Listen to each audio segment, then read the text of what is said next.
Halo semuanya, selamat datang di channel ini di 23 derajat. Masih bersama saya dengan Benny, dan di episode kali ini saya akan menyajikan dalam format yang berbeda. Dimana di sini teman-teman akan melihat saya mengendarai sepeda berkeliling kota Jakarta sambil mendengarkan voice over saya bercerita tentang pengalaman saya bersepeda di luar negeri dan etika apa aja yang bisa kita ambil dan mungkin bisa diterapkan di Indonesia. Jadi cerita pengalaman saya bersepeda di luar negeri itu ada dua, di Belanda dan di Belgia. Cuma kalau di Belanda saya hanya lebih kurang 3-4 minggu, sedangkan di Belgia itu sampai dengan 1 tahun.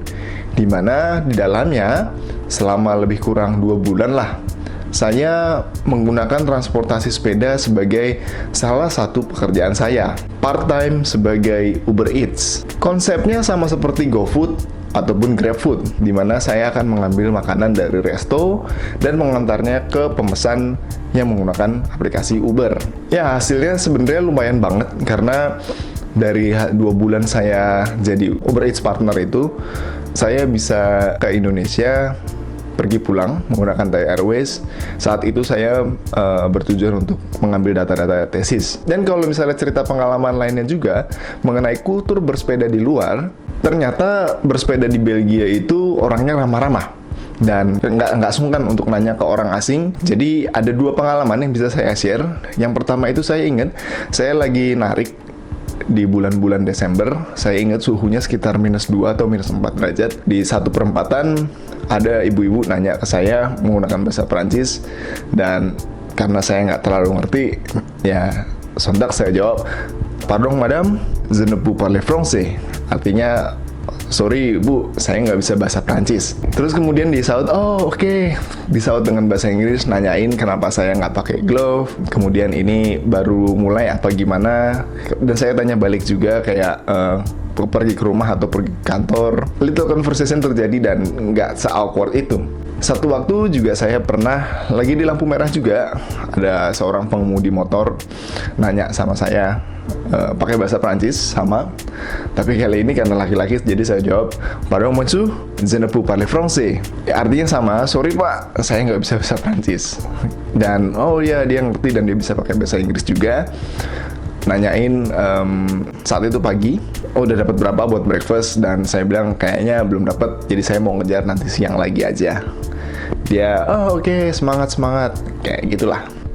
Dan ya, sekarang kita akan bercerita tentang etika bersepeda apa aja sih yang sebenarnya itu dilakukan di luar negeri, khususnya di Belgia, dan yang mungkin bisa diaplikasikan di Indonesia.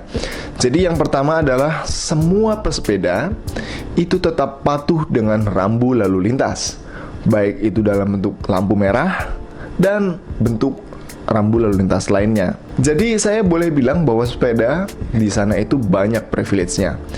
Kadang bisa menembus atau menerobos jalan satu arah selama diatur ada tulisan accepte atau gezonderd dan ada gambar sepedanya, jadi dikecualikan untuk sepeda. Kemudian saat pertigaan, misalnya pertigaannya itu utara, selatan, dan timur, artinya ke kanan gitu ya. Jadi kita kalau misalnya dari selatan mau ke utara, mobil-mobil atau kendaraan lainnya yang mau belok ke arah timur atau ke kanan itu, mereka pasti akan nungguin kita sebagai pesepeda untuk lewat terlebih dahulu.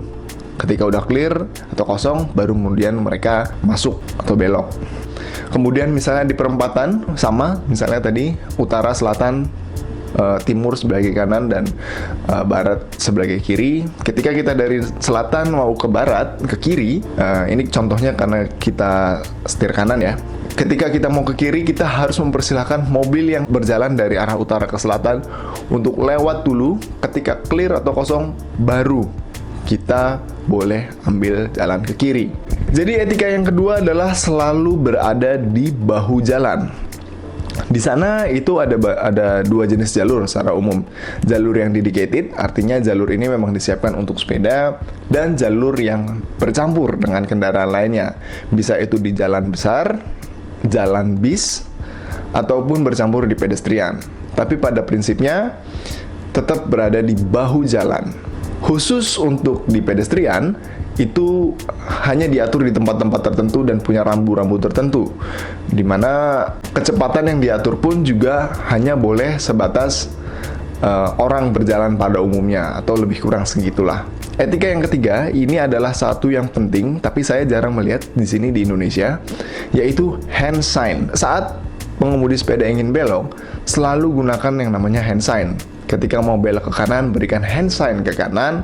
Saat mau ke kiri, berikan hand sign ke kiri. Kalau misalnya di pertigaan atau di perempatan, ketika saya ingin lurus, saya biasanya sudah dari jauh sudah melihat ke belakang, saya ambil ancer-ancer, kemudian saya memberikan isyarat bahwa saya akan lurus ke depan. Meskipun ini saya nggak lihat selama di sana, tapi ini adalah penyesuaian yang saya lakukan di Indonesia, karena saya sering kali, dan beberapa teman saya juga sering cerita bahwa ketika misalnya tadi di pertigaan selatan, utara, dan barat, ketika kita mau dari selatan mau ke utara, itu banyak banget motor-motor yang istilahnya nyerobot aja gitu. Ketika misalnya saya ngerem dan belakang saya nggak siap dengan itu bisa jadi kecelakaan, ataupun saya bisa jadi kecelakaan juga dengan orang yang nyerobot itu. Jadi buat teman-teman, jangan lakukan ini. Kemudian etika yang keempat, yaitu lampu.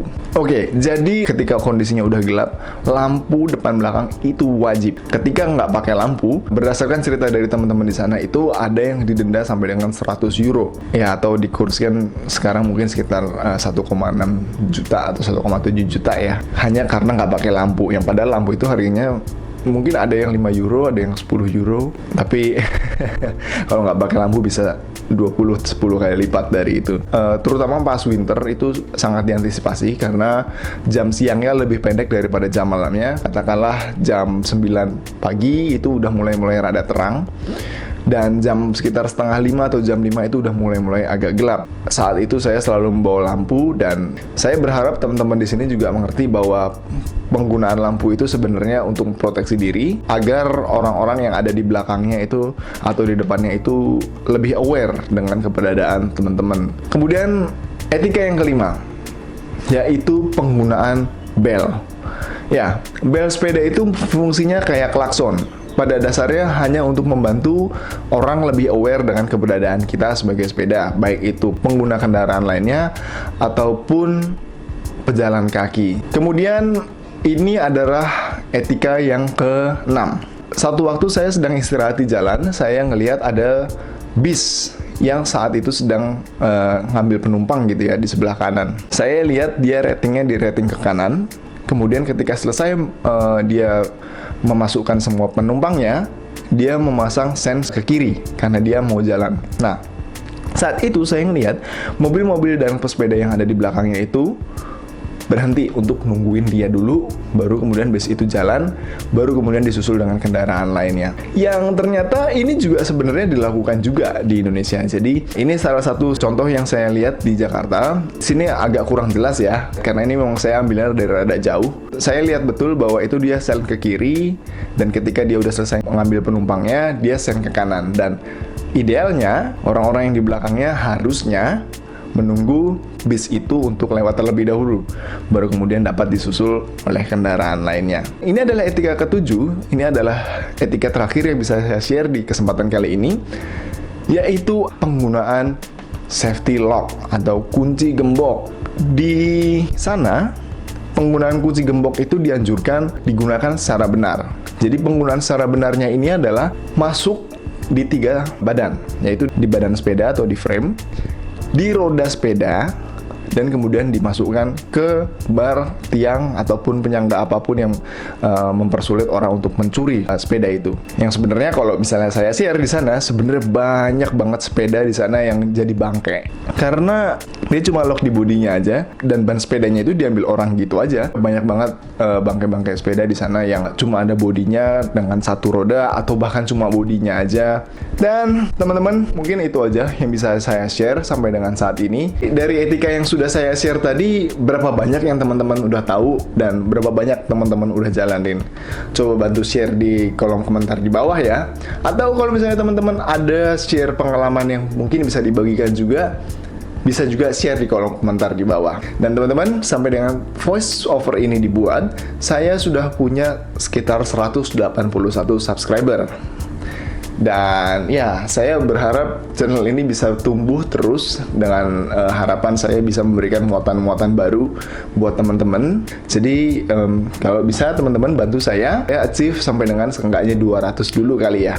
Akhir kata, terima kasih. Salam 23 derajat. Dadah.